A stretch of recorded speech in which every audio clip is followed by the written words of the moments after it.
Hello everyone. आज के session में हम सीए इंटर जनवरी 2026 में जो डायरेक्ट टैक्सेशन का पेपर इंस्टीट्यूट ने पूछा था उसे सॉल्व करने वाले हैं कॉम्प्रिहेंसिवली, जो हमारा डिस्क्रिप्टिव वाला पार्ट है। इस बार कई बच्चों की क्वेरी आई कि सर पेपर हमें काफ़ी लेंदी लगा, काफ़ी मुश्किल लगा। दैट इज़ वाई एक बार अगर आप सॉल्यूशंस भी बता देते, तो इसीलिए हमने इस सेशन को कंडक्ट किया है। इसे केयरफुली सुने अपनी लर्निंग के लिए, जिन्होंने एग्ज़ाम दे दी वो एनालिसिस के लिए सुने, और जो आगे आने एग्ज़ाम्स देने वाले हैं वो किस तरीके का पेपर एक्सपेक्ट कर सकते हैं, उसे कैसे अप्रोच करना चाहिए, उसके लिए सुने। ऑफ कोर्स ये question paper previous year 24-25, assessment year 25-26 के हिसाब से हम सॉल्व करने वाले हैं, लेकिन हम डिस्कशन में जो प्रीवियस ईयर 25-26 के हिसाब से लॉ अमेंड हुआ है और उसके हिसाब से जो चीज़ें चेंज होगी वो भी साथ साथ में कवर करते रहेंगे, ताकि एक आइडिया रहे कि आपको अब आने वाली एग्जाम्स में मई 26 एंड ऑनवर्ड्स क्या करना रहेगा। बिकॉज प्रीवियस ईयर चेंज हो जाता है तो टैक्स रेट्स और कई सारे प्रोविजंस में भी अपडेट्स और चेंजेस आ जाते हैं। कुछ ही दिनों में हम जो मई 26 के लिए रेलेवेंट अमेंडमेंट्स हैं indirect taxation as well as indirect taxation, वो भी हमारे चैनल पे अपलोड कर देंगे। उसके जो भी नोट्स वगैरह होंगे वो हमारे टेलीग्राम चैनल पे आ जाएंगे। आपको इस सेशन में अगेन अगर किसी भी चीज़ में डाउट हो, क्वेरी हो, तो ज़रूर कमेंट बॉक्स में डालें। अपनी पढ़ाई को लेके कोई डाउट हो तो ज़रूर कमेंट बॉक्स में डालें। हम एज अर्ली एज पॉसिबल इसे अप्रोच करने की या इसे सॉल्व करने की कोशिश करेंगे। सबसे पहला सवाल बहुत बच्चों का आया, सर इस बार का पेपर क्या बहुत मुश्किल आया था? डायरेक्ट टैक्स वाले पार्ट की हम पहले बात कर रहे हैं। लेंदी आया था सर, क्या था? तो देखो ऑनेस्टली थोड़ा लेंदी था और थोड़ा मुश्किल था। आप कहो सर बहुत मुश्किल था, ऐसा हमें नहीं लगता। इसके पीछे रीज़न है, हम कई बार अपनी पढ़ाई करते वक्त थोड़ी सिलेक्टिव स्टडी करते हैं, और अगर हम सिलेक्टिव स्टडी करते हैं तो जब उन पोर्शन से पेपर आ जाता है जो हमने अच्छे से नहीं पढ़ा तो हमें लगता है कि इस बार पेपर बड़ा डिफिकल्ट आया, क्योंकि पेपर थोड़ा ज़्यादा बी और सी कैटेगरी वाले एरिया से पूछ लिया जिस पे हमने इतना फोकस नहीं किया। जैसे for example the chapter of clubbing, we have regularly seen कि बच्चे क्लबिंग के चैप्टर को बड़ा इग्नोर करते हैं, उसे इतना इंपॉर्टेंट नहीं मानते, उसका वेटेज नहीं मानते, क्योंकि हिस्टोरिकली इतना पूछा नहीं गया है। लेकिन इस एग्जाम में, जैन 26 की एग्जाम में, उसे कई क्वेश्चंस में पूछ लिया गया, 2-3 जगह पूछा गया है। एंड दैट इज वाई, क्योंकि हमने वो अच्छे से नहीं पढ़ा, हमारा कॉन्फिडेंस नहीं होता है, हमारा वो पोर्शन वीक पड़ जाता है। क्वेश्चन नंबर 1 की हमने बहुत सारा प्रैक्टिस नहीं किया होता है, तो देयर बाई क्वेश्चन नंबर 1 का जब अच्छा लेवल आता है तो हम उसे कैसे अप्लाई करें, कैसी चीज़ों को सॉल्व करें, हम उसमें कई बार फंस जाते हैं। तो ऐसे पॉइंट्स जो थोड़े बी और सी कैटेगरी हम मानते हैं जनरली, वो एग्जाम में ज़्यादा पूछे गए। अगर आपने सारी क्लासेस बहुत कॉम्प्रिहेंसिवली और अच्छे से कवर की होगी तो आपको डिफिकल्ट नहीं लगेगा। लेंदी लग सकता है क्योंकि कंटेंट है ऑफ कोर्स, तो इतने सारे कंटेंट के अंदर आपको सही तरीके से प्रेजेंट करते हुए पूरा लिखना ऑफ कोर्स थोड़ा सा मुश्किल हो सकता है। बट अदरवाइज अगर हम देखने जाएं तो पेपर कोई बहुत मुश्किल नहीं था, डुएबल था। ऑफ कोर्स नर्वस सिनेरियो में थोड़ी सी मुश्किल क्रिएट हो सकती है, लेकिन अगर आप अपनी स्ट्रैटेजी ड्यूरिंग दैट एग्जाम ये बना लें कि मेरे अकेले के लिए थोड़ी मुश्किल है, सबके लिए मुश्किल है, मुझे अगर लग रहा है तो सबको लग रहा होगा, तो let us try to maximise what I can rather than getting panicked और गेटिंग नर्वस, क्योंकि उससे कुछ होगा तो है नहीं। When you are sitting in the exam hall तब तो आप कुछ बदल नहीं सकते कि क्लबिंग रिवाइज कर लिया सर, या वो प्रोविजंस जो मैंने सोचे थे नहीं आएंगे वो आ गए तो मैं क्या कर सकता हूँ। जो आता है, जो कर सकते हो उसे तो अच्छे से करो, प्रेजेंट भी अच्छे से करो। तो बिना टाइम वेस्ट किए क्वेश्चन नंबर 1 से क्विकली जो हमारा फुल क्वेश्चन होता है उसके साथ स्टार्ट करेंगे। मैंने ब्रीफली सॉल्यूशंस बना लिए हैं लिख के, ताकि कैलकुलेशन में हमारा समय ना जाए और हम क्विकली इस सेशन को कवर कर सकें। आपको दिया है क्वेश्चन में कि मिस्टर नीरज, एक resident individual aged 55 years, is an interior designer. Resident individual है, इंडिविजुअल का ही क्वेश्चन आता है, 55 ईयर्स की एज है, इंटीरियर डिजाइनर है। He had also started a business of publishing of books, books publish करने का भी इनका बिजनेस है, तो यानी कि ये प्रोफेशन में भी है और बिजनेस में भी है। ऑन 1 अप्रैल 2022 में जिन्होंने शुरू किया था, for providing in depth knowledge to builders and home buyers. उनका turnover and gross receipt total 16 crore है, यानी इनकी ऑडिट होगी, क्योंकि ये तो 10 करोड़ के भी ऊपर है। भले ये सारी कंडीशन सेटिस्फाई कर दें तो भी 44 ईबी के तहत इनकी ऑडिट तो होनी ही है। The net profit as per the statement after debiting and crediting was 1.27, यानी यहाँ पर कुछ 3 आइटम्स दिए हैं और बोला है कि ये 3 आइटम्स डेबिट क्रेडिट हो चुके हैं। अगर सही हुए हैं तो बहुत अच्छा, नहीं तो इनका सही ट्रीटमेंट हमें करना पड़ेगा। 1.27 करोड़ का हमें नेट प्रॉफिट प्रोवाइड किया है। फिर अलग से एडिशनल इन्फॉर्मेशन दी है, मतलब आइडियली इनका ट्रीटमेंट हुआ नहीं है, हमें इनका ट्रीटमेंट करना होगा। और सारे एडिशनल इन्फॉर्मेशन के बाद हमें बॉटम पे बोला है टोटल इनकम और टैक्स लायबिलिटी निकालो for assessment year 25-26 under both default as well as optional tax regime, और सजेस्ट करो कि क्या बेनिफिशियल है। तो ऑब्वियसली जिससे टैक्स कम आएगा हम वो बेनिफिशियल है वो सजेस्ट करेंगे, तो हमें दोनों से करना है। यानी कि जो हमारे फॉर्मेट्स बनते हैं उन फॉर्मेट्स के अंदर जो 2 कॉलम्स हम अमाउंट के बनाते हैं, पर्टिकुलर अमाउंट, एक कॉलम बना लेना चाहिए डिफॉल्ट का, एक बना लेना चाहिए ऑप्ट आउट का। इसे करने के और भी तरीके हो सकते हैं कि पहले पूरा डिफॉल्ट से सॉल्व किया और फिर ऑप्ट आउट के एडजस्टमेंट्स करके आपने कैलकुलेशन दिखा दी, या पहले पूरा ऑप्ट आउट से सॉल्व किया फिर एडजस्टमेंट्स करके डिफॉल्ट के हिसाब से कैलकुलेशन कर दिया। मुझे हमेशा ये पसंद आता है कि डिफॉल्ट ऑप्ट आउट साथ में करते जाओ, पैरेलली दो कॉलम्स बना के करते जाओ, एक कॉलम में डिफॉल्ट डाल दो और एक कॉलम में ऑप्ट आउट डाल दो और उसके बेसिस पे सॉल्व करते जाओ। तो हम स्क्रैच से अगर शुरू करें तो सबसे पहले चाहे डिफॉल्ट हो या ऑप्ट आउट, मैं स्टार्ट करूंगा इसे 1,27,00,000 से। हम यहां से इसे रीड करना स्टार्ट करते हैं जो हमें क्वेश्चन के अंदर प्रोवाइड किया नेट प्रॉफिट। अब पहला आइटम क्या दिया है, he purchase an annual publication यानी बुक है on interior design from a local market 8500 की एक दिन में। He paid the whole of the amount in cash. Sir 10,000 रुपए तक का अमाउंट कैश में पे करो, कोई दिक्कत नहीं है। एनुअल पब्लिकेशन है एंड उनके ऊपर उन्होंने 40% का डेप्रिसिएशन लिया है।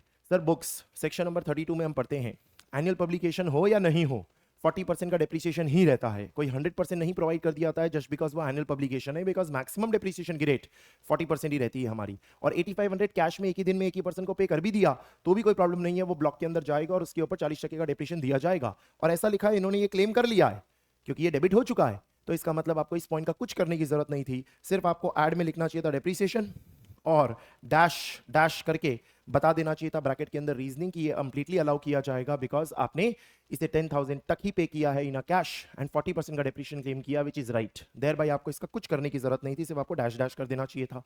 नेक्स्ट आइटम दिया है employ benefit expenses include a provision for gratuity of 8 lakh. Provision for gratuity of 8 lakh हमने पढ़ा होता है किसी भी तरह का प्रोविजन अलाउ नहीं किया जाता है इनकम टैक्स लॉ के अंदर। 40A सबसेक्शन 7 में हम ये बात को पढ़ते हैं, provision for gratuity is not allowed. Out of which 2 lakh has been paid on 30 December 2024, साल 2024-25 में पे हो गया, तो जो पे हो गया वो तो ओके होता है। 3 lakh has been paid on 31 January 2025, ये भी पे हो गया तो ये भी ओके होता है। और 3 lakh has been paid but after the previous year but before the due date of filing return of income. अब ये बहुत अच्छा पॉइंट पूछा है, क्यों? क्योंकि यहां पर बच्चा मिक्स कर देगा 43B को एंड 36(1) को। सेक्शन नंबर 36 सबसेक्शन 1 जब हम पढ़ते हैं तो उसके अंदर 36 सबसेक्शन 1 क्लॉज 5 के अंदर contribution to approved gratuity fund allow किया जाता है if it has been paid till the due date of filing return of income as per section 43B। Provision for gratuity की बात हम 36(1) में नहीं करते, 40A सबसेक्शन 7 में करते हैं। तो आप ये तो प्रोविजन बना रहे हैं, किसी फंड में कंट्रीब्यूट नहीं कर रहे, मतलब यहां 43B नहीं लगता। और अगर यहां कोई 43B नहीं लगता तो जितना आपने प्रीवियस ईयर में पे किया होगा जो असर्टेंड है उसी का डिडक्शन मिलेगा। जो आपने प्रीवियस ईयर में पे नहीं किया, भले ड्यू डेट के पहले पे भी कर दिया होगा, उसका डिडक्शन नहीं मिलेगा क्योंकि वो अनसर्टेन लायबिलिटी है। ये प्रीवियस ईयर 25-26 में मिलेगा, ना कि प्रीवियस ईयर 24-25 में मिलेगा। कितने का अमाउंट? 3 लाख का। तो जिसने ये ध्यान नहीं दिया होगा कि contribution to approved gratuity fund नहीं पूछा गया है, प्रोविजन फॉर ग्रेच्युटी पूछा गया है, उसने 43B लगा के पूरा 8 लाख अलाउ कर दिया होगा, जबकि अलाउड कितना होना चाहिए? 3 + 2 5 और 3 लाख डिस अलाउ होना चाहिए, जिसमें पूरा 8 लाख डेबिट हो चुका है। पूरा 8 लाख डेबिट हो चुका है, यानी 3 लाख का अमाउंट क्या कर दिया जाएगा? Add back. उसे आपको एड बैक करना था कि प्रोविजन फॉर ग्रेच्युटी इतना अलाउ नहीं किया जाएगा। ये अच्छा पॉइंट टेस्ट किया गया, डीप पॉइंट टेस्ट किया गया। तीसरा, depreciation includes 50,000 charged on installation of solar lightning system on 10th of November at 2024 at the factory premises which is used in the publishing of books on interior designing, जिसमें लिखा है the cost of installation was 4 lakh and उसके ऊपर 1 लाख की subsidy मिली है। तो इसका मतलब आपको इस 4 लाख माइनस 1 लाख पे डेप्रिसिएशन कैलकुलेट करना पड़ेगा। ये जो 50,000 का डेप्रिसिएशन चार्ज किया गया है ये सही है या नहीं वो हमें देखना होगा, क्योंकि अगर ये सही नहीं है तो 50,000 एड बैक करेंगे और जो सही डेप्रिसिएशन है वो हमें लेस करना होगा। तो हम यहाँ पर बात किसकी कर रहे हैं कि इंस्टॉलेशन किया गया है फैक्ट्री में। फैक्ट्री में इंस्टॉलेशन किया गया है किस चीज का? एक सोलर लाइटनिंग सिस्टम का। Solar lightning system is a renewable energy device. Renewable energy device के ऊपर जो डेप्रिसिएशन की रेट होती है वो 15% नहीं 40% लगाई जाती है, 40% लगाई जाती है। और यहां बोला है कि खर्चा तो 4 लाख का लगा था लेकिन उसमें 1 लाख की सब्सिडी मिल गई। जितने की सब्सिडी मिल जाती है, explanation number 10 to section 43 subsection 1 में हम पढ़ते हैं कि वो एक्चुअल कॉस्ट में से लेस कर दिया जाता है, यानी 4 लाख में से 1 लाख घटा दिया जाएगा तो 3 लाख बचेगा। 3 लाख पे 40% डेप्रिसिएशन प्रोवाइड किया जाएगा, पर आधा, क्योंकि put to use less than 180 days के लिए है। तो आपको 3 लाख पे 40% यानी कि 1,20,000 आपका हो जाता है, उसका आधा 60,000 डेप्रिसिएशन प्रोवाइड करना होगा। नॉर्मल डेप्रिसिएशन, एडिशनल डेप्रिसिएशन भी तो मिलेगा क्योंकि फैक्ट्री प्रीमाइसेस है और सोलर लाइटनिंग सिस्टम आपने लगाया है फैक्ट्री प्रीमाइसेस के अंदर, तो वो प्लांट एंड मशीनरी का पार्ट है जिसे हम न्यू ही मानेंगे ऑफ कोर्स। तो उसके ऊपर आपको 20% का आधा, अगेन 10% का डेप्रिसिएशन और प्रोवाइड किया जाएगा, यानी 3 लाख का हम 20% अगेन करेंगे, उसका आधा प्रोवाइड करेंगे, यानी 30,000 का एडिशनल डेप्रिसिएशन भी मिलेगा। अगर ऑप्ट आउट किया है तो डिफॉल्ट रिचार्ज में थोड़ी अलाउ किया जाता है एडिशनल डेप्रिसिएशन। यानी कि पहली बात तो 50,000 गलत है, तो 50,000 आपको क्या करना पड़ेगा? Add back. और लेस कितना किया है, जैसा हमने कैलकुलेट किया दोनों मेथड्स में 60,000 तो लेस होगा ही, और ऑप्ट आउट वाले में 30,000 भी होगा। कैसे हमने कवर किया, 4 लाख माइनस 1 लाख 3 लाख, 3 लाख के ऊपर 40% तो 1,20,000, और आधा क्योंकि put to use less than 180 days है तो उस केस में 60,000, तो दोनों में 60-60 चला गया। और एडिशनल डेप्रिसिएशन कैसे आया, अगेन वही 3 लाख के ऊपर 20% तो वो जाता है 60,000, उसका आधा, क्योंकि आधा मिलेगा बाकी आधा नेक्स्ट ईयर मिलेगा जिसका अभी हमें कोई काम नहीं है, तो वो 30,000 आ गया जो ऑप्ट आउट में जाएगा। ये आपका तीसरा पॉइंट सॉल्व हो गया। नेक्स्ट एडिशनल इंफॉर्मेशन में क्या दिया है, mister Neeraj paid 20 lakhs as tuition fees from his own sources। Tuition fees पढ़ते ही दिमाग में ATC चलने लगता है। Including 2 lakh as development fees to a foreign university for his sons post graduate course. ये ATC के डिडक्शन के रिलेटेड है जो नहीं मिलेगा। क्यों, क्योंकि फॉरेन यूनिवर्सिटी को पे किया, तो फॉरेन यूनिवर्सिटी तो अलाउड ही नहीं होता है sir, for full time education in India होता है तो अलाउ किया जाता है, जिसमें भी ट्यूशन फीस अलाउ की जाती है, डेवलपमेंट फीस तो अलाउ भी नहीं की जाती। और क्योंकि आउटसाइड इंडिया तो कुछ भी अलाउ नहीं किया जाएगा, पूरा 20 लाख अलाउ नहीं किया जाएगा क्योंकि आउटसाइड इंडिया है। He has also paid 4 lakh as interest on an education loan of 35 lakh taken during this year from a bank for MBA course pursued by her daughter. This is completely okay for ATE। ATE के हिसाब से सब कुछ okay है कि भाई child के लिए लिया है, आपका MBA यानी हायर डिग्री कोर्सेज के लिए लिया है, अबाउट 12th स्टैंडर्ड वाली कैटेगरी के अंदर आ जाते हैं हम, और इंटरेस्ट का अमाउंट दिया है, और इंटरेस्ट जितना भी वो अलाउ किया जाएगा वी विल अज्यूम दैट कि ये 7 साल के अंदर अंदर है, क्योंकि कुछ कंटेंट दिया हुआ नहीं है कि कौन से साल का इंटरेस्ट पे कर रहे हैं, बट ऑब्वियसली बैंक से लिया होता है, जनरली 7 ईयर्स का एजुकेशन लोन होता है, तो देयर बाय ये 7 साल के अंदर होगा, तो ये पूरा 4 लाख अलाउ कर दिया जाएगा। कब, GTI के बाद। और क्योंकि ये एडिशनल इन्फॉर्मेशन में दिया मतलब ये डेबिट हुआ नहीं है, मतलब अभी आपको PGBP में कुछ नहीं करना है, जो करना है वो GTI के बाद करना है, GTI के बाद करना है, और वो भी 4 लाख का डिडक्शन देना है, तो वो ऑप्ट आउट में ही दे पाओगे आप, ऑप्ट आउट में ही दे पाओगे, यानी कि यहां 4 लाख, ADC में तो हम कुछ नहीं देंगे, ATE में हम ऑप्ट आउट में 4 लाख का डिडक्शन आपको प्रोवाइड कर देंगे। फिर उसके बाद नेक्स्ट हमें दिया है बी पॉइंट के अंदर कि बाई ओवरसाइट इनका डेप्रिसिएशन रिकॉर्ड करना रह गया 1500 का, and considering the amount is insignificant, इन्होंने सोचा नहीं लेते हैं, तो एक 1500 का डेप्रिसिएशन था, बोल रहे छोटा सा अमाउंट है, जाने देना, जाने दे, ऐसा थोड़ी होता है, जो करेक्ट है वो तो आपको दिखाना पड़ेगा ना, यानी 1500 का डेप्रिसिएशन आपको प्रोवाइड करना होगा, तो हम सिंपल PGBP में 1500 का डेप्रिसिएशन क्या कर देंगे, लेस, वो हम प्रोवाइड कर देंगे डिजाइनर इक्विपमेंट के ऊपर। जो 1500 दिया है तो हम 1500 ही मानेंगे कि वो एज पर बुक्स भी होगा और एज पर इनकम टैक्स भी होगा, क्योंकि और कोई डेटा तो दिया नहीं है। फिर दिया है इन्होंने अपनी वाइफ को, मिसेस सुनीता को, इन the financial year 2022-23 without any consideration 50,000 transfer कर दिए। 22-23 में, आपका साल अभी कौन सा चल रहा है, 24-25 जिसे हम सॉल्व कर रहे हैं, तो 22-23 में दे दिया इन्होंने 50,000 रुपए का गिफ्ट। वो टैक्सेबल तो हुआ नहीं होगा, क्योंकि गिफ्ट वाइफ को दो तो कुछ टैक्सेबल नहीं होता है, ना देने वाले के लिए कुछ होगा ना मिलने वाले को कुछ होगा। This amount was given by Mrs Sunita as loan to Mr Samrat. इन्होंने इसको एज अ लोन सम्राट को दे दिया। तो सर ये जो भी इनकम सम्राट से आएगी सुनीता को, वो उनके हस्बैंड के हाथ में क्लब की जाएगी, because this is income to be club, because of कोई आपने चीज ट्रांसफर की उससे कोई इनकम बनी तो उसे क्लबिंग की जाती है। ये बात हमने सेक्शन नंबर 64 में पढ़ी होती है। Mrs Sunita earn 20,000 as interest during previous year 23-24 का डेटा है ये, 24-25 सॉल्व कर रहे हैं हम, तो 23-24 में बोला 20,000 का इंटरेस्ट मिला है, okay. Which was also lend to Mr Samrat, यानी मिस्टर सम्राट को 50,000 का उन्होंने उधार दिया, उस 50,000 के उधार पे उनको लास्ट ईयर 20,000 का ब्याज मिलना था, तो वो 20,000 का ब्याज भी उन्होंने फिर उधार दे दिया। इसका मतलब 24-25 में टोटल कितना उधार दिया हुआ है, 70,000, 70,000 दिया है, जिसमें लिखा है कि during our financial year she received interest eight 20% per annum on 70,000। अब 70,000 का हिसाब समझ आ जाना चाहिए कि 50,000 तो दिया ही था और 20,000 जो हमने ब्याज कमाया था वो 20,000 भी उनको दे दिया, तो 70,000 पे 70,000 पे हमें इंटरेस्ट मिला है। तो सर आपने एक बात पढ़ी होती है, income from clubbed income shall not be clubbed, या income from accretion of transferred asset shall not be clubbed। तो ये जो 20,000 पे इंटरेस्ट मिला होगा वो क्लब नहीं होगा, लेकिन जो 50,000 पे इंटरेस्ट मिला होगा वो हमारा ऑफ कोर्स क्लब किया जाएगा। यानी 50,000 पे 20%, 10,000 यहां पर मिस्टर नीरज के हाथ में टैक्सेबल किया जाएगा IFOS हेड के अंदर, क्योंकि इंटरेस्ट की बात की जा रही है और कोई डिडक्शन या कुछ तो यहां मिलता नहीं है, तो हम IFOS हेड के अंदर चाहे कोई भी हेड हो, कोई भी मेथड हो, 10,000 डाल देंगे। ये 10,000 कैसे आया, 50,000 का 20% पर एनम, सिंपल। 20,000 का 20% पर एनम क्लब नहीं होगा, वो वाइफ के हाथ में टैक्सेबल होगा। अभी हम वाइफ का टैक्सेशन निकाल नहीं रहे, तो हम इसलिए उसका कुछ कर नहीं रहे, सिर्फ यहां ब्रैकेट में नोट लिख के उस बात को समझा देंगे। फिर लिखा है इनकी 17 ईयर ओल्ड डॉटर है, माइनर है, जिन्हें 5 लाख मिला है for acting in a mythological TV show. बताया है कि सुनीता जो आपकी वाइफ है उनकी इनकम 25 लाख है, जो कंप्यूट करके पूरा दिया है, कैलकुलेट करके आपको दिया हुआ है।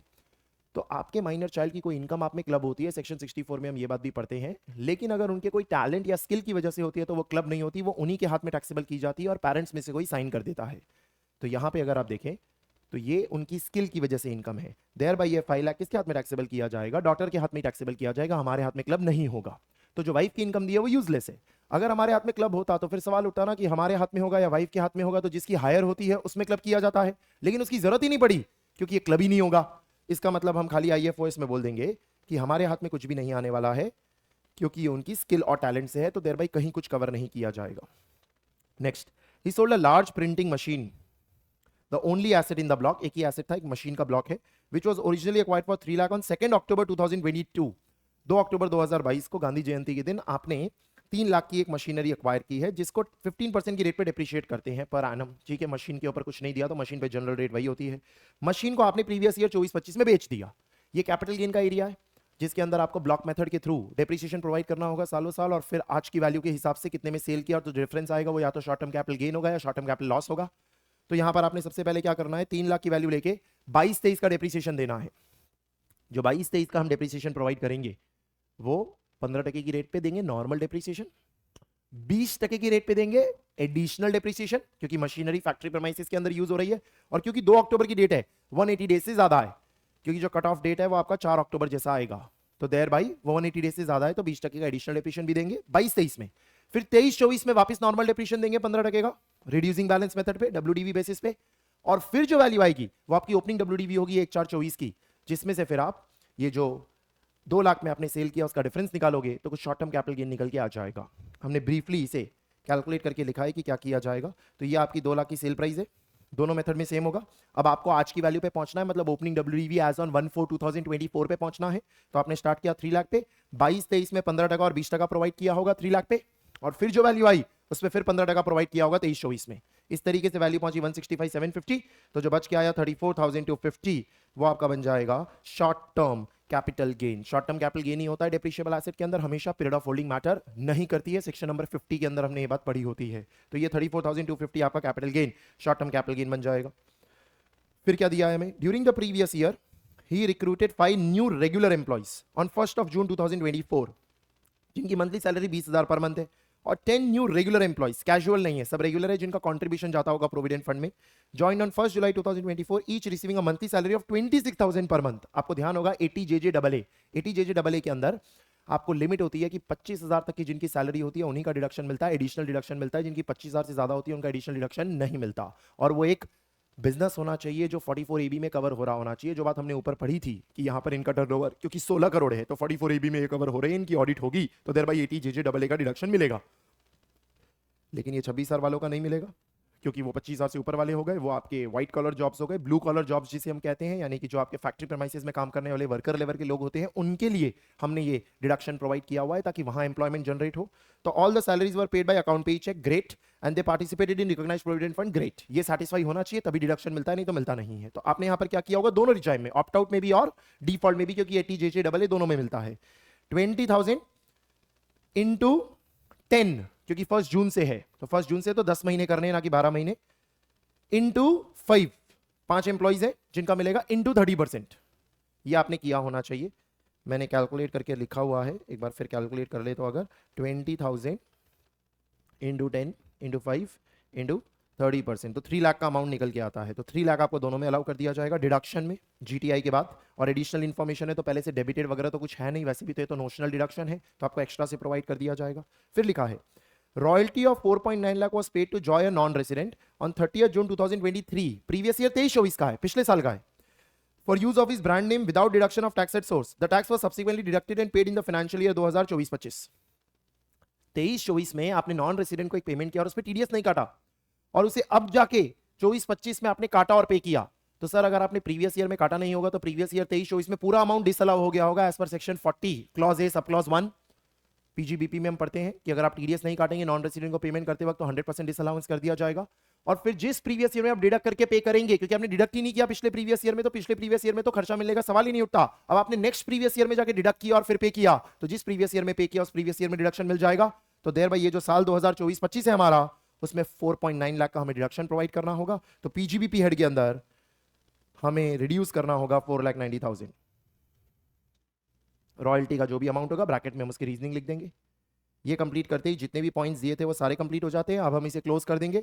तो क्वेश्चन में अगर आप देखो तो इस तरीके से आपका PGBP का फॉर्मेट हमने बनाया था, ऐड कुछ चीजें की, लेस कुछ चीजें की, तो आपका फाइनल नंबर ये निकल के आया 1,24,98,500, 1,24,68,500। Short term capital gain, short term capital gain निकल के आया 34,250, 34,250। डिफॉल्ट हो या ऑप्ट आउट, वहां कैपिटल गेन में तो कोई फर्क पड़ता ही नहीं है। आईएफओ इसके अंदर 10,000 का अमाउंट रहेगा आपका, 10,000 टोटल रहेगा। और फिर जीटीआई का टोटल 125, 42,750, 125, 12,750। खाली वो एडिशनल डेप्रिसिएशन के 30,000 का फर्क है, और कोई फर्क नहीं आया है जो सोलार इक्विपमेंट के ऊपर था।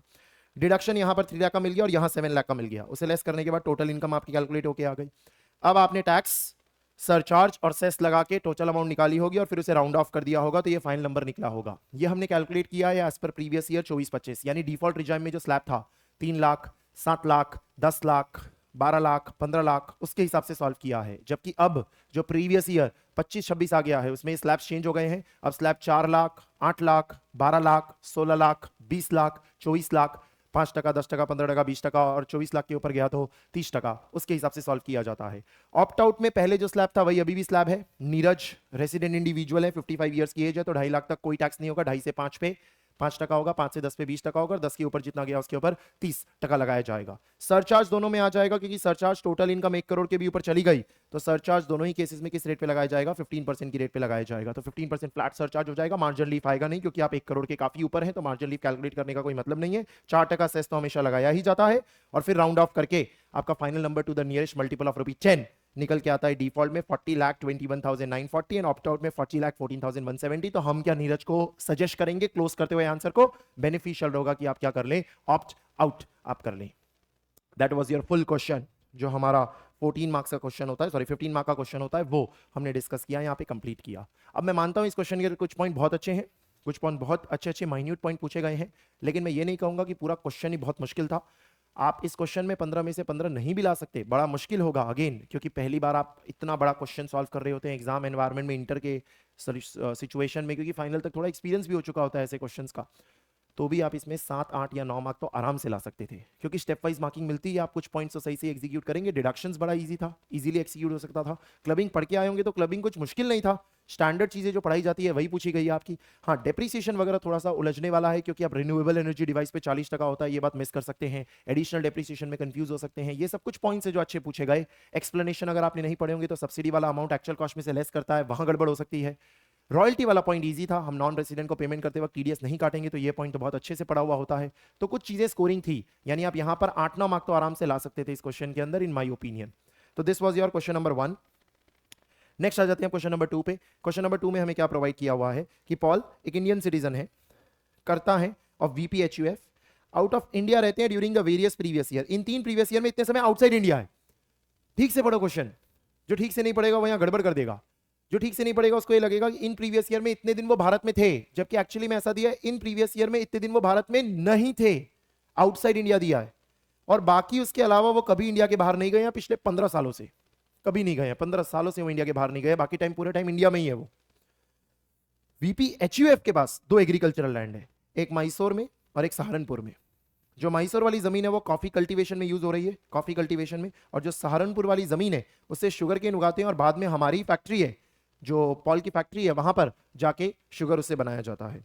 Based on the above information determine residential status of VPHUF. HUF का रेसिडेंशियल स्टेटस पूछा है, पॉल का नहीं।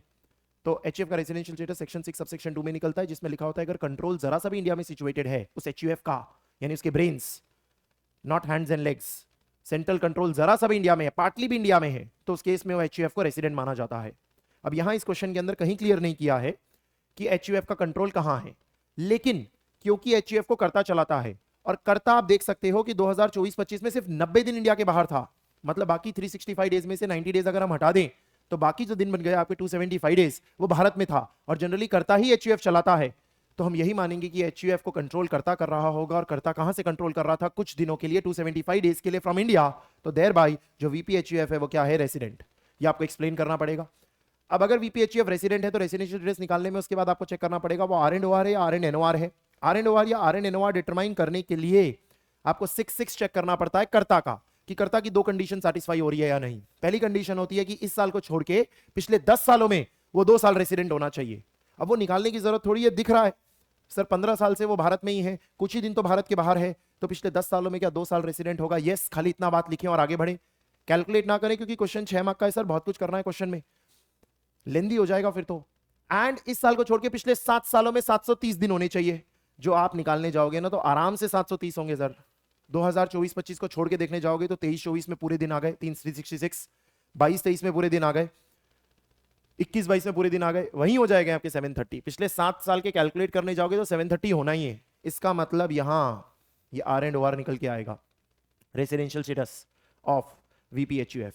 अब क्योंकि वीपीएचयूएफ का रेसिडेंशियल स्टेटस फर्स्ट क्वेश्चन में पूछा था, मैं अज्यूम कर रहा हूं ये 3 मार्क का पूछा होगा, तो नेक्स्ट क्या पूछा है, उसकी टोटल इनकम निकालो under proper heads of income and net tax liability under default tax resign. तो पहले टोटल इनकम निकालनी है जिसमें हेड्स बताने कौन से हेड में कितना जाने वाला है, और साथ साथ में मुझे उसकी नेट टैक्स लाइबिलिटी निकाल के भी बतानी है, ये मुझे कैलकुलेशन करके देना है। तो अब मुझे क्वेश्चन के अंदर ये वो जो जमीनों वाला कंटेंट है वो देखना पड़ेगा, जिसमें पहले मैसूर वाली जमीन में क्या दिया है, कॉफी कल्टीवेशन करते हैं, कॉफी कल्टीवेशन यानी ये तो प्रॉपर एग्रीकल्चर हो गया क्योंकि आप सिर्फ कॉफी कल्टीवेट कर रहे हैं। एक होता है कॉफी कल्टीवेट करने के साथ साथ क्योर करना, एक होता है कॉफी कल्टीवेट क्योर करने के साथ साथ रोस्ट और मैन्युफैक्चर करना। आपको ध्यान आएगा जब हम सेक्शन 10 पढ़ते हैं एग्रीकल्चर इनकम, तो उसमें रूल्स पढ़ते वक्त ये बात देखते हैं कि कॉम्पोजिट बिजनेस होते हैं। तो यहां इन्होंने कॉफी में खाली कल्टीवेशन वर्ड लिखा है, तो cultivation 4 lakh and is sold directly in the Indian market for rupee 15 lakh, यानी 15 माइनस 4 जो 11 लाख की इनकम है वो तो आपकी एग्रीकल्चर इनकम हो गई, जो फुल्ली एग्जाम कर दी जाएगी, सीधे एग्जाम कर दी जाएगी। अब यहां पर एक अजम्पशन लिया जा सकता है जो मेरे ओपिनियन में एग्जाम में करेक्ट देना चाहिए, कि अगर किसी ने ये अज्यूम किया हो कि कॉफी कल्टीवेट करने के साथ साथ आप क्योर भी कर रहे हो, क्योंकि प्रैक्टिकली स्पीकिंग आप कॉफी भी बाहर बेचोगे तो उसको साफ सुथरा करके बेचोगे ना, क्लीन यानी क्योर करके बेचोगे, तो उस केस में फिर आपको 75-25 के रेशियो में इस 11 लाख को तोड़ना पड़ेगा, क्योंकि 75% फिर एग्जाम किया जाएगा और 25% टैक्सेबल किया जाएगा, उसे तोड़ना होगा। बट लैंग्वेज में इन्होंने कोई क्योर वर्ड लिखा नहीं है, तो अगर मैं इसे प्योरली एग्रीकल्चर इनकम मानूं तो वो ज्यादा सही लगता है, यानी कि 15 माइनस 4 करके सीधे 11 लाख एग्जाम कर दिया जाएगा, एग्रीकल्चर इनकम सीधे एग्जाम हो गई, किसी हेड में जाएगी ही नहीं। फिर दिया है सहारनपुर में जो जमीन है वो शुगर केन कल्टीवेशन में यूज होती है, जिससे फिर हम मैन्युफैक्चरिंग ऑफ शुगर करते हैं। तो आपने रूल 7 पढ़ा होता है कि थोड़ा पोर्शन जाएगा फिर एग्रीकल्चर में और थोड़ा पोर्शन जाएगा बिजनेस में, बिजनेस वाला पोर्शन पीजीबीपी में जाएगा और एग्रीकल्चर वाला पोर्शन एग्जाम्प्ट हो जाएगा। तो आपको बोला गया है कि शुगर केन की वर्थ है 8 लाख रुपए की, जिससे शुगर बनाने में जॉब वर्क में खर्चा लग गया 3 लाख, जिसे इंडियन मार्केट में हमने 28 लाख में बेचा, और शुगर केन को कल्टीवेट करने की कॉस्ट 2 लाख है। तो आप सीधे कैलकुलेशन कर सकते हैं, ऐसे क्वेश्चन हमने क्लास में भी सॉल्व किए होते हैं। इनफैक्ट अगर आप एनॉर्मिक की बुक में देखोगे तो एक हमने कालीचरण का क्वेश्चन किया होता है, ये वैसा ही है, सेम वैसा ही कंटेंट है, इससे बेटर क्वेश्चन होता है वो, इसका तो छोटा सा एक पार्ट पूछा है हमने। यहाँ पर इनका आपका अगर आपको पूछा जाएगा कि भाई शुगर केन का निकालो, तो आप क्या बोलोगे, 8 लाख माइनस 2 लाख, 6 लाख एग्जाम्प्ट होगा। ये शुगर केन वाला हो गया ना कि 8 लाख में शुगर केन की मार्केट वैल्यू थी when it was brought into the factory, minus जितने में शुगर केन उगाया आपने। और अब आपको अगर मुझे बिजनेस इनकम निकाल के देनी है तो मैं क्या बोलूंगा, 28 लाख में आपने शुगर बेचा, माइनस उसमें कितने का शुगर केन लगा 8 लाख, और शुगर बनाने में कितने का खर्चा लगा 3 लाख। तो जो अमाउंट बच के आया 28 माइनस 8 माइनस 3 17 लाख, ये पीजीबीपी हेड में टैक्सेबल कर दिया जाएगा। सिंपल, यानी एग्जेम्प्ट इनकम मेरी टोटल अगेन कितनी हो जाती है 17 लाख एग्जेम्प्ट, और 17 लाख पीजीबीपी हेड में टैक्सेबल कर दी जाती है कि पीजीबीपी हेड के अंदर हम उसको लेके चले जाएंगे। इस तरीके से आपको कैलकुलेशन दिखाना चाहिए था। अब जब मेरे हेड्स ऑफ इनकम वगैरह सब डिसाइड हो जाते हैं जिसमें सब पीजीबीपी के अंदर गया, तो मुझे टैक्स कैलकुलेट करना है एज पर डिफॉल्ट रिजाइन। और ये बहुत खतरनाक है, ये हम क्लास में पढ़ते वक्त भी ध्यान रहते हैं कि ध्यान रखना जब भी एग्रीकल्चर इनकम का क्वेश्चन आए, इंडिविजुअल एचईएफ एओपी बीओआई एजेपी होता है तो उस केस में पार्शियल इंटीग्रेशन किया जाता है। अगर आप पार्शियल इंटीग्रेशन मिस कर देंगे तो गया ये आपका क्वेश्चन, क्योंकि एग्रीकल्चर इनकम 5000 से ज्यादा है और non agriculture income basic exemption limit यानी कि 3 lakh as per previous year 24-25, as per previous year 25-26 4 lakh से ज्यादा है, क्योंकि आपकी नॉन एग्रीकल्चर इनकम 17 लाख की है। तो उस केस में आपको पार्शियल इंटीग्रेशन करना होगा। ये हमने यहाँ कैलकुलेट करके रखा हुआ था, वैसे 17 ये आपका हो गया जो आपका टैक्सेबल अमाउंट आ गया, और ये 6 एग्जेम्प्ट अमाउंट आ गया, ये 11 एग्जेम्प्ट अमाउंट आ गया, तो टोटल एग्जेम्प्ट अमाउंट 17 का हो गया। तो आप पार्शियल इंटीग्रेशन के अंदर आपको 4 स्टेप्स पढ़ाए हुए होते हैं, वही 4 स्टेप्स यहाँ पे एग्जीक्यूट करके दिए हुए हैं। फर्स्ट स्टेप के अंदर आप एग्रीकल्चर इनकम और नॉन एग्रीकल्चर इनकम को ऐड करते हो, तो 17 प्लस 17 करके 34 हो गया। 34 लाख पे आपने बेस टैक्स निकाला होगा, ये हमने प्रीवियस ईयर 24-25 के हिसाब से निकाला है। फिर आपने स्टेप 2 के अंदर basic exemption limit plus agricultural income किया होगा, तो basic exemption limit previous year 24-25 में 3 लाख की थी डिफॉल्ट रिजाइम के अंदर, और आपकी एग्रीकल्चरल इनकम 17 लाख की थी, तो 20 लाख पे हमने फिर बेस टैक्स निकाला। फिर इनका डिफरेंस किया तो स्टेप 3 के अंदर एक कैलकुलेशन ऑफ टैक्स निकल के आया। फिर हमने कहा कि टोटल इनकम को ध्यान में रखते हुए कोई सरचार्ज या रिबेट होगा क्या, नहीं, कुछ होगा नहीं, कुछ हिट नहीं हो रहा, तो 4% सेस ऐड कर दिया। तो this is your final total tax liability, ये आपका कैलकुलेट होकर निकल के आएगा एज पर प्रीवियस ईयर 24-25। ये हमने सॉल्व किया है। अब जो प्रीवियस ईयर 25-26 हो जाएगा तो उसके अंदर डिफॉल्ट रिजाइम के अंदर 3 लाख की स्लैब की जगह 4 लाख 8 लाख वाले स्लैब के हिसाब से हमें सॉल्व करना होगा। वो अपडेट्स अगर आपको देखने हैं तो आप हमारे चैनल पे जो अमेंडमेंट लेक्चर डाला गया है उसे देख सकते हैं। ये आपका क्वेश्चन नंबर 2A हो गया। क्वेश्चन नंबर 2B पे आ जाते हैं। टीडीएस की बात की गई है इंडिपेंडेंट सिचुएशन के अंदर। ये इजी क्वेश्चन पूछे थे, एकदम डुएबल थे। डॉक्टर राम नारायण इंडिविजुअल है, 63 ईयर, सीनियर सिटीजन हो गए, ऑर्थोपेडिक सर्जन है। उन्होंने अपने दोस्त से 25 लाख रुपए बोरो किए अपने क्लिनिक को एक्सपांड करने के लिए, to include physiotherapy services, and उसके बाद 2.5 लाख का इंटरेस्ट पे किया ऑन बोरोड फंड्स। जैसे इंटरेस्ट सुनता हूं मेरे दिमाग में या तो 193 आता है या 194A आता है, क्योंकि 193 में इंटरेस्ट ऑन सिक्योरिटी और 194A में अदर इंटरेस्ट है। अब क्योंकि ये बोरोड फंड्स है तो 193 तो जाएगा नहीं, 194A में चला जाएगा। इसकी professional receipts doctor Ram Narayan की 52 lakh and 48 lakh during financial year 23-24 and 24-25 है। आपका करंट फाइनेंशियल ईयर 24-25 है, तो 24-25 के रिसीट से क्या मतलब है? मुझे तो प्रीसीडिंग फाइनेंशियल ईयर के रिसीट से मतलब होता है, यानी 24-25 से कोई मतलब नहीं है। मुझे 23-24 से मतलब है जो 52 लाख दिया है हमने 194A। और ऐसे टोटल कुछ 6 सेक्शंस होते हैं जिसके अंदर हमने पढ़ा होता है, जिसे याद करने के लिए भी मैंने आपको क्लास में बताया होता है। Jack says hi from car, इस तरीके से ऐसे करके हमने निमोनिक बनाए होते हैं, जिसके अंदर section 194J, 194H, 194I, 194C, 194A, 194R, इन सब सेक्शंस के अंदर हमने पढ़ा होता है कि इंडिविजुअल एचयूएफ पे सेक्शन तभी लगता है जब उनका प्रीसीडिंग फाइनेंशियल ईयर का टर्नओवर या ग्रॉस रिसीट अगर बिजनेस है तो 1 करोड़ से ज्यादा, और अगर प्रोफेशन है तो 50 लाख से ज्यादा, तो ही वो सेक्शन लगता है। तो क्योंकि इनकी टर्नओवर यानी प्रोफेशनल रिसीट्स 50 लाख से ज्यादा है, इनके ऊपर ये सेक्शन लगेगा, इनके ऊपर टीडीएस काटना पड़ेगा। टीडीएस किस रेट पे काटना पड़ेगा? 10% की रेट पे टीडीएस काटना होगा 2.5 लाख पे। तो 2.5 लाख पे इनका टीडीएस काटना बनता है डॉक्टर राम नारायण का। उनका सीनियर सिटीजन होने से कोई फर्क पड़ने वाला नहीं है, that is not going to impact anything. तो यहां पर 10% का टीडीएस डिडक्टिबल होना चाहिए था इस क्वेश्चन के अंदर। ये आपका थियरी जैसा क्वेश्चन हो जाता है, जिसमें आपको लिख लिख के एक्सप्लेन करना पड़ेगा कि क्यों आपने टीडीएस डिडक्ट किया है और किस रेट पे आपने टीडीएस डिडक्ट किया है, उसका क्या रीजन है। तो आपको 194A एक्सप्लेन करना पड़ेगा। तो ये आपका 2 मार्क जैसा क्वेश्चन हो गया आई थिंक। फिर एक और पॉइंट दिया है, आप कैश डिस्ट्रीब्यूट करना चाहते हैं to the people affected by heavy flood in the state of Punjab. He maintains a bank account with a nationalized bank. Mr. Mahesh individual है and has withdrawn 2 crores in cash in the month of August and September.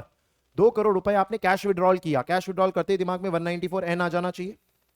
Cash withdrawal जब भी किया जाता है तो उस case के अंदर हमने पढ़ा होता है कि 1 करोड़ तक तो हम टीडीएस नहीं लगाते, बट 1 करोड़ के ऊपर जितना ऊपर जाता है उसके ऊपर 2% टीडीएस लगाते हैं।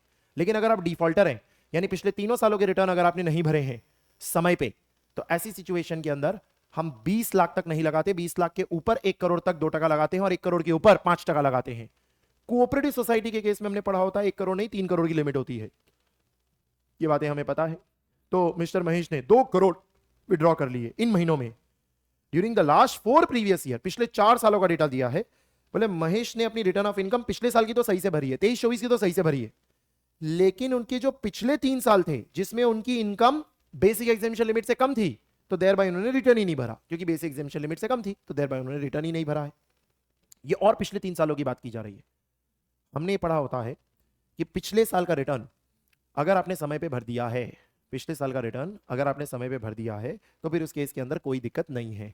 जिसमें इन्होंने ऐसा बोला कि भाई 23-24 का रिटर्न हमने समय पे भर दिया है, क्योंकि पिछले साल का अगर भर दिया तो 3 साल ऐसे नहीं हुए ना जिन तीनों सालों में आपने समय पे नहीं भरा हो, ऐसा क्रिएट हुआ हो। तो आपने पिछले साल का तो रिटर्न समय पे भर दिया है ना। तो ऐसी सिचुएशन के अंदर आपका जो टीडीएस है वो 1 करोड़ तक कुछ नहीं होता, 1 करोड़ के ऊपर जितना गया उसके ऊपर 2% काटना होता है। यानी यहां पर 1 CR पे जो ऊपर गया उस पर 2% लगाया जाएगा। जिसमें मैं ऐसा मान रहा हूं इस क्वेश्चन के अंदर कि क्योंकि अगस्त और सितंबर 2024 में आप टीडीएस काट रहे हो, तो देयर बाय 23-24 के रिटर्न की ड्यू डेट जा चुकी है, क्योंकि रिटर्न की ड्यू डेट 23-24 की रही होगी 31 जुलाई, तो 31 जुलाई तक रिटर्न भर दिया होगा। तभी अगस्त और सितंबर के महीने में मुझे पता है कि मुझे 1 करोड़ तक टीडीएस नहीं काटा, 1 करोड़ के ऊपर 2% काटना है। अब अगर मैं ऐसा मान लूं कि भाई इन्होंने 23-24 का रिटर्न भरना था 31 अक्टूबर तक और वो डेट ही अभी तक नहीं आई है, तो फिर आपको 23-24 नहीं लेना होता है ना, उसके पिछले 3 साल लेने होते हैं। और अगर उसके पिछले 3 साल हो गए तो पिछले तीनों सालों के आपने रिटर्न नहीं भरे हैं, और नहीं भरे हैं तो फिर उस केस में आपका आंसर क्या हो जाएगा कि 20 लाख के ऊपर गया है उस पर 2% है, और जो आपका 1 करोड़ के ऊपर चला गया है उसके ऊपर 5% है। ये अगेन अजम्पशन बेस्ड हो गया। हालांकि जिस तरीके से इन्होंने क्वेश्चन ड्राफ्ट किया और हमने बात पढ़ी भी होती है, कुछ नहीं लिखा हो तो आप 31 जुलाई ही लेके चलोगे, एंड अगर हम 31 जुलाई 2024 लेके चलेंगे तो 1 करोड़ के ऊपर जितना गया उसके ऊपर 2% टीडीएस लगा दिया जाएगा। नेक्स्ट आ जाता है question number 3। Mister Suresh individual का क्वेश्चन है, रेसिडेंट इंडिविजुअल है, गवर्नमेंट कंपनी में एम्प्लॉयड है, गवर्नमेंट कंपनी में एम्प्लॉयड है। ड्यूरिंग द फाइनेंशियल ईयर 24-25 उनको मंथली बेसिक सैलरी 1 लाख की मिल रही है along with dearness allowance of 25% of the basic pay. In addition as per the company's policy was provided with the following allowance and perquisite. तो यहां पर आपको basic salary कितनी मिली है? 1 lakh. 1 lakh basic salary per month, तो 1 lakh into 12 lakh basic salary पहले लिख लोगे 12 लाख। फिर 25% ऑफ बेसिक पे इज योर डियरनेस अलाउंस, तो 25% ऑफ योर बेसिक पे हो गया 3 लाख डियरनेस अलाउंस। उसके अलावा बोला है और क्या क्या मिला। On account of natural calamity caused by a cloud burst in Himachal Pradesh, he instructed his employer to directly deposit his basic pay and dearness allowance for the month of September into PM CARES fund. Month of सितंबर यानी 1 लाख का basic पे और 25,000 का dearness allowance, यानी 1,25,000 उन्होंने अपने employer को कहा कि भाई तू सीधे सीधे है ना पीएम केयर्स जो फंड है जो 80G में कवर्ड है उसमें डोनेट कर दो। यानी आपने अपने एम्प्लॉयर को कहा तुम मुझे देगा और फिर मैं डालूंगा, इससे तो तू डायरेक्टली डाल दे। तो आपने इस स्थिति में मदद करने के ऑब्जेक्टिव से पीएम केयर्स में 1,25,000 का डोनेशन करना है। हमने जब सैलरी का बैकग्राउंड मटेरियल पढ़ा होता है तो उसके अंदर हमने दो कॉन्सेप्ट्स पढ़े होते हैं, एक होता है फोरगोइंग ऑफ सैलरी और एक होता है surrender of salary. Surrender of salary में आप गवर्नमेंट को सरेंडर करते हैं एंड फोरगोइंग ऑफ सैलरी में आप बोलते हैं जिससे मिलने वाला था मुझे मत दे सीधे डाल दे।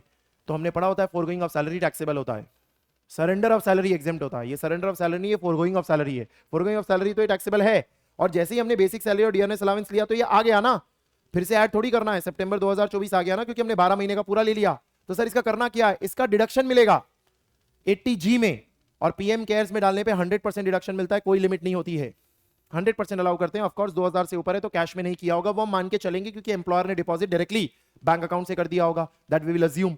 तो 80G में डिडक्शन मिल जाएगा, बट वो तभी मिलेगा जब आपने ऑप्ट आउट किया होगा, डिफॉल्ट रिजाइम में तो मिलेगा नहीं। तो आपको ये क्वेश्चन सॉल्व किससे करना है, ऑप्ट आउट से, ऑप्शनल रिजाइम से ही करना है। यानी कि ये 1,25,000 का मुझे 80G में डिडक्शन देना होगा। तो जब पूरा क्वेश्चन कंप्लीट हो जाएगा तब बॉटम पे हम 80G में 1,25,000 का डिडक्शन प्रोवाइड कर देंगे। फिर दिया है he received 62,500 as leave encashment during the year which is equivalent to 15 दिन का बेसिक पे एंड डियरनेस अलाउंस। इतने दिनों का इक्विवेलेंट आपको लीव एनकैशमेंट दिया गया। आप रिटायर थोड़ी हुए हैं, ड्यूरिंग सर्विस है और during service leave encashment fully taxable होता है। यानी आपने 62,500 को उठा के सीधे ग्रॉस सैलरी में इंक्लूड कर लिया होगा।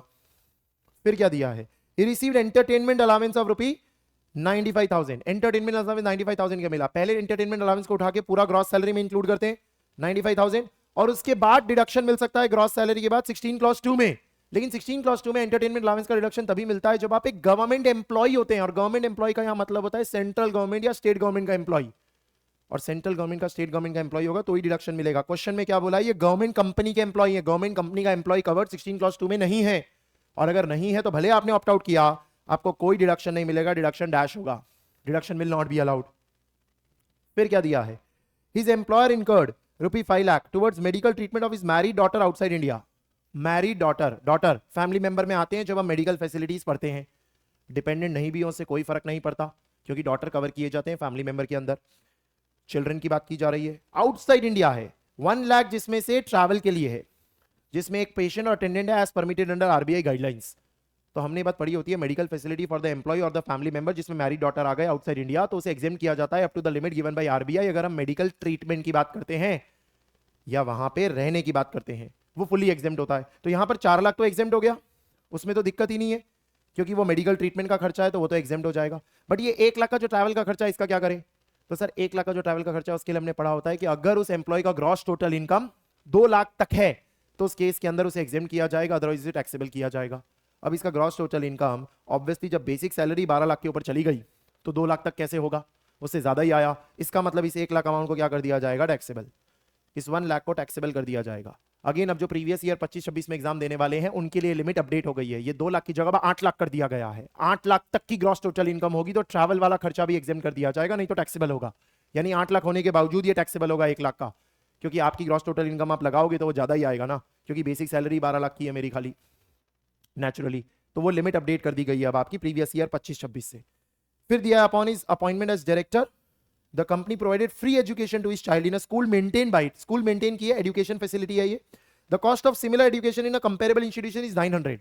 हमने पढ़ा होता है 1000 रुपए तक होता है पर मंथ, तो टैक्सेबल नहीं किया जाता है फॉर चिल्ड्रन, और यहाँ चिल्ड्रन की बात की जा रही है टू हिज चाइल्ड, ना कि other member of house hold की बात की जा रही है। तो देयर बाय ये पूरी तरह से क्या हो जाएगा, एग्जेम्प्ट, इसमें कुछ भी टैक्सेबल नहीं किया जाएगा। तो यहां पर आप सिर्फ एक नोट डाल देंगे कि इसमें टैक्सेबल नहीं होगा। एक नंबर निकल के आ जाता है जो आपकी ग्रॉस सैलरी है 17,57,500। ऑप्ट आउट किया है आपने तो 50,000 का स्टैंडर्ड डिडक्शन मिल जाएगा, 17,07,500 एंड उसमें से 80G का डिडक्शन दे देंगे तो 15,82,500 हमारा फाइनल आंसर हो जाएगा। This was your question number 3A। देन आता है क्वेश्चन नंबर 3B। इसे मैंने आसान क्वेश्चन मानूंगा, ये सिंपल क्वेश्चन था, इजी स्कोरेबल 4 मार्क का क्वेश्चन था, बट अच्छा पॉइंट पूछा है, अगर ठीक से पढ़ा होगा तो ही आप कर पाएंगे। On the day of her marriage Neetu को गिफ्ट्स मिले 5,40,000 के, जिसमें से 60,000 नॉन रिलेटिव से मिले। सर जब मैरिज है तो किसी से भी मिले, फुल्ली एग्जेम्प्ट। क्वेश्चन आपको पागल बनाने की कोशिश कर रहा है कि 60,000 नॉन रिलेटिव से मिले, अरे तो हम क्या करें? मैरिज हो रही है ना, मैरिज पे तो जितना मिलता है, जिससे मिलता है फुल्ली एग्जेम्प्ट होता है, रिलेटिव हो या non relative, how does it matter? तो ये तो फुल्ली एग्जेम्प्ट कर दिया जाएगा आपका सीधे सीधे। फिर बोला है Neetu entered into an agreement to acquire a vacant land, एक जमीन खरीद रही है वो from her friend for ₹25 lakh. Applicable stamp duty fixed by the authority was 30 lakh. As per the terms of payment, 2% of the sale consideration was paid through an account paycheck on the date of agreement, and remaining 98% was paid on registration. On 15/12/2024, the date of actual registration, the stamp duty value was enhanced to 33 lakh by the authority. तो हमने ये बात पढ़ी होती है, 56(2)(10) में भी पढ़ी होती है, 50C में भी पढ़ी होती है, 43CA में भी पढ़ी होती है, पीजीबीपी में, कैपिटल गेन में, आईएफओएस में, हर जगह ये कॉमन बात पढ़ी होती है कि वैसे तो stamp duty value date of transfer यानी डेट ऑफ रजिस्ट्रेशन का लेते हैं, बट अगर थोड़ा सा भी पैसा डेट ऑफ एग्रीमेंट के दिन या उसके पहले मिल गया by account pay check, DD, ECS या प्रिस्क्राइब इलेक्ट्रॉनिक मोड, तो डेट ऑफ एग्रीमेंट का हम स्टैम्प ड्यूटी वैल्यू लेते हैं। तो इस क्वेश्चन के अंदर क्योंकि थोड़ा सा पैसा मिल गया, 33 लाख काम का नहीं था, 30 लाख काम का था, 30 lakh is your stamp duty value जो काम की है। आपको 25 लाख में जमीन मिल गई जो 30 लाख की मिलनी चाहिए थी, यानी आपका 5 लाख का फायदा हो गया। 5 लाख का फायदा हो गया तो 56(2)(10) के अंदर हम इसे इनएडिक्वेट कंसीडरेशन में क्लासिफाई करेंगे। It is an immovable property, जिसमें हम कहेंगे कि गैप कितने का है, 5 लाख। 5 लाख का बेनिफिट हुआ और उसके सामने आपकी लिमिट कितनी होती है, तो जितने का एक्चुअल सेल कंसीडरेशन है 25 लाख, उसका हम करते हैं 10%, तो वो 2.5 लाख होगा। 2.5 लाख और 50,000 विच एवर इज हायर, तो 2.5 लाख होगा। 2.5 लाख से ज्यादा है तो देयर बाई 5 लाख टैक्सेबल किया जाएगा under the head IFOS. IFOS में से कवर किया जाएगा। एक और पॉइंट दिया है फिर, नीतू ने 4 लाख गिफ्ट किया अपने हस्बैंड को Aman to invest in his business. Aman started business with a capital of 12 lakh including the amount gifted by his wife and earned a profit of 5 lakh from this business for financial year 24-25। हमने clubbing chapter में एक formula पढ़ा होता है कि अगर spouse से मिले हुए पैसे को आप इन्वेस्ट करते हैं तो जो पीजीबीपी होता है इसका प्रोपोर्शनेट अमाउंट क्लब कर दिया जाता है उस स्पाउस के हाथ में। तो यहां पर क्योंकि 5 लाख का प्रॉफिट हुआ और 4 लाख हमारे इन्वेस्टमेंट की वजह से था और टोटल इन्वेस्टमेंट 12 लाख का है, तो ये जितना प्रोपोर्शनेट अमाउंट निकल के आएगा ये किसके हाथ में चला जाएगा, नीतू के हाथ में। वो अमन के हाथ में टैक्स नहीं किया जाएगा, बाकी जो बैलेंस है वो अमन के हाथ में टैक्सेबल होगा। लेकिन इंटू 4/12 करेंगे, दैट इज 1,66,666.66, तो ये किसके हाथ में टैक्सेबल हो जाएगा, नीतू के हाथ में टैक्सेबल हो जाएगा। तो अगर आपको टोटल इनकम निकालने बोला है क्वेश्चन के अंदर, नहीं खाली बोला whether the following are chargeable to tax, तो खाली बताना है आपको और अमाउंट कितनी है वो बतानी है। तो यहां 0, यहां 5 लाख और यहां 1,66,666.66 आपका आंसर हो जाएगा। नेक्स्ट क्वेश्चन नंबर 4 आपका पूछा हुआ है, ये स्टैंडर्ड क्वेश्चन था, ये कोई मुश्किल क्वेश्चन नहीं मानूंगा मैं, ये एकदम डुएबल क्वेश्चन था आपका। A resident individual furnishes the following information for assessment year 25-26। Gross salary part time employment से, पार्ट टाइम हो या फुल टाइम क्या फर्क पड़ता है, 12 लाख। करना कौन से मेथड से है, opted for default, default tax regime से करना है। तो डिफॉल्ट टैक्स रिजाइम से करना है तो 12 लाख में से आपने 75,000 का स्टैंडर्ड डिडक्शन दे देना है, क्योंकि ग्रॉस सैलरी दिया तो 11,25,000 हो जाएगा। Rent received from a let out residential house property 8 lakh, let out है 8 लाख का रेंट रिसीव, तो 8 लाख तो जीएवी हो जाएगा, उसमें से आपको म्युनिसिपल टैक्स लेस करने होते हैं, लेकिन क्वेश्चन में दिया नहीं है। स्टैंडर्ड डिडक्शन 30% लेस हो जाएगा, वो तो स्टैंडर्ड है। और 2.5 लाख का इंटरेस्ट ऑन लोन टेकन पूरा अलाउड होगा, कोई लिमिट नहीं लगेगी, कोई रिस्ट्रिक्शन नहीं लगेगी, क्योंकि लेट आउट प्रॉपर्टी है। सेल्फ ऑक्यूपाइड होती तो डिफॉल्ट रिजाइम में इंटरेस्ट नहीं मिलता है, बट लेट आउट में तो पूरा मिलता है। यानी आपने हाउस प्रॉपर्टी की इनकम निकाली होगी 8 लाख में से गया पहले 30% और उसमें से 2.5 लाख गया तो 3,10,000 इनकम फ्रॉम हाउस प्रॉपर्टी निकल के आ गया। तो सैलरी निकल के आई है 11,25,000 और इनकम फ्रॉम हाउस प्रॉपर्टी निकल के आया है 3,10,000। फिर दिया income from a food delivery startup business, तो पीजीबीपी हो गया ये 5 लाख। फिर दिया है production of fertiliser establish in August 2024, production of fertiliser is a specified business, 35AD में कवर होता है 6 लाख, तो 11 लाख का तो पीजीबीपी दिख रहा है आपको।